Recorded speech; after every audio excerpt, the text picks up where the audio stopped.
அஸ்ஸலாமு அலைக்கும். இன்னைக்கு ராபியா குக்கிங்கில் என்ன செய்ய போகிறோம் அப்படின்னு பார்த்தீங்கன்னா, பிச்சி போட்ட ரசம் தாங்க செய்ய போகிறோம். இந்த பிச்சி போட்ட ரசம் வந்து சின்ன வயசில் எங்கள் பாட்டி எங்கள் அம்மாலாம் செய்வாங்க.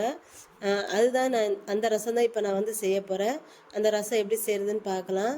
நான் வந்து ஒரு 4 காஞ்ச மிளகாய் எடுத்திருக்கேன். இந்த காஞ்ச மிளகாய் வந்து லோ ஃப்ளேமில் வச்சு நல்லா வறுத்துக்கணும். எங்கள் பாட்டிலாம் என்ன செய்வாங்க, அந்த மிளகா வத்தலை வந்து சுட்டுட்டு செய்வாங்க. நான் வந்து சுடாமல் வறுத்துட்டு வந்து செய்கிறேன். நான் வந்து சுட்டுட்டு செஞ்சால் நல்லா டேஸ்ட்டாக நல்லா இருக்கும். நான் இப்போ வந்து இதை வறுத்து செய்யலான்ட்டு வறுத்துட்ருக்கேன். இந்த இதை வந்து லோ ஃப்ளேமில் வச்சு நல்லா வறுத்துக்கோங்க. அந்த மிளகா வத்தலை வந்து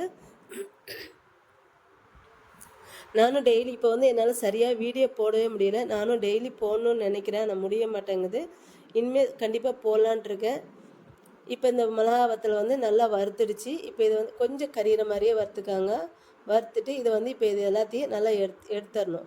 இதை வறுத்துட்டு எடுத்து ஆற வச்சிடணும். இதை வந்து பாருங்கள், இதை வறுத்தாச்சு. இப்போ இதை எடுத்துட்டு அதே பாத்திரத்தில் ஒரு கால் ஸ்பூனை விட கொஞ்சம் கம்மியாட்டு கடுகு போட்டோன்னா இது படப்படான்னு பொரியும். அப்போ வந்து இதை வந்து எடுத்துக்கணும். இந்த கடுகை வந்து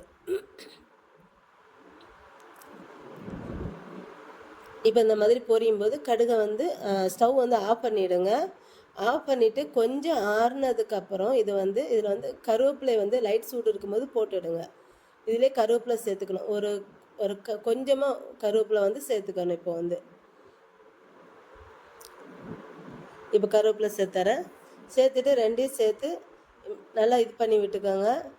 கருவேப்பிலை வந்து வேகக்கூடாது, வறுபடவும் கூடாது, அந்த மாதிரி இருக்கணும். கொஞ்சம் பச்சை கருவேப்பிலையாகவே இருக்கணும் கருவேப்பிலை வந்து. அதனால தான் நான் கொஞ்சம் ஆறுனதுக்கப்புறம் வந்து இது வந்து போடுறேன்.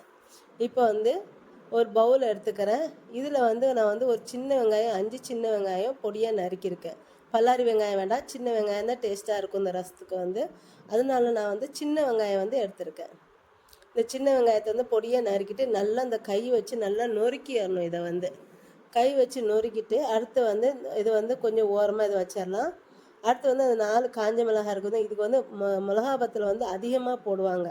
அப்போ தான் நல்லா காரம் சாரமாட்டு இந்த ரசம் வந்து இருக்கும்.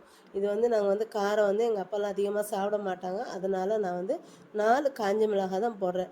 நீங்கள் நல்லா காரம் சாப்பிட்றீங்க அப்படிங்கன்னா நல்லா மிளகா வத்தல் வந்து ஒரு 7, 8 கூட போட்டுக்கோங்க. ஆனால் எவ்வளோ காரம் செய்யணும், நல்லா டேஸ்ட்டாக இருக்கும் ரசம் வந்து. இதுக்கு மெயினே இந்த மிளகா வத்தல் தான் அவ்வளோ சூப்பராக இருக்கும் இந்த ரசம் வந்து. அடுத்து வந்து இந்த மிளகா வத்தலை நல்லா இந்த மாதிரி நல்லா நொறுக்கிக்கோங்க. அடுத்து இதில் வந்து கருவேப்பிலை சேர்த்துக்கணும். கருவேப்பிலை சேர்த்துட்டு அடுத்து அந்த கடுகு, அப்புறம் தேவையான உப்பு சேர்த்துட்டு இப்போ எல்லாத்தையும் சேர்த்து நல்லா நொறுக்கிக்கோங்க. மிளகா வத்தல், கருவேப்பிலை, கடுகு எல்லாத்தையும் சேர்த்து மல்லி இலை கூட சேர்த்துக்கலாம், நல்லாயிருக்கும். நான் வந்து மல்லி இலை சேர்க்கல, இது மட்டும் கருவேப்பிலை மட்டும் சேர்த்துருக்கேன். இப்போ இது எல்லாத்தையும் சேர்த்து நல்லா நுரங்க பிசைஞ்சிட்டு அடுத்து வந்து நான் வந்து ஒரு லெமன் சைஸு புளி வந்து ஊற வச்சு கரைச்சி வச்சுருக்கேன். இப்போ அதில் தேவையான அளவு தண்ணி ஊற்றி நான் இப்போ இதில் வந்து ஊற்றிக்கிறேன். இப்போ இதை வந்து நல்லா வடிகட்டி வச்சுக்கோங்க. இப்போ அதை நான் வந்து சேர்த்துறேன். இதில் உப்பு எல்லாம் சேர்த்தாச்சு. இப்போ இதில் வந்து ஒரு 4 பல் பூண்டு நல்லா தட்டிக்கோங்க. நல்லா தட்டிட்டு இதில் வந்து சேர்த்துக்கோங்க 4 பல் பூண்டு. ஒரு சிலர் வந்து இதை வந்து சுட வைக்குவாங்க, ஆனால் இது சுடலாம் வைக்க வேண்டாம். நான் இல்லைனா கடுகு போட்டு தாளிச்சிட்டு அதுக்கப்புறம் மிளகா வத்தல்லாம் எண்ணெயில் போட்டு பொரிச்சிட்டு அதுக்கப்புறம் பண்ணுவாங்க. நாங்கள் அப்படிலாம் செய்ய மாட்டோம், இப்படி தான் செய்வோம். இந்த ரசம் வந்து சூடு பண்ணாலும் சூப்பராக இருக்கும். சுட ஒயிட் ரைஸ் வந்து வச்சுட்டு ரசம் வச்சுட்டு மீன் பொரித்து சாப்பிட்டிங்கன்னா சூப்பராக இருக்கும். இந்த ரசம் சாப்பாடுக்கு வந்து மீன் வந்து ரொம்ப நல்லாயிருக்கும். நீங்களும் கண்டிப்பாக ட்ரை பண்ணி பாருங்கள்.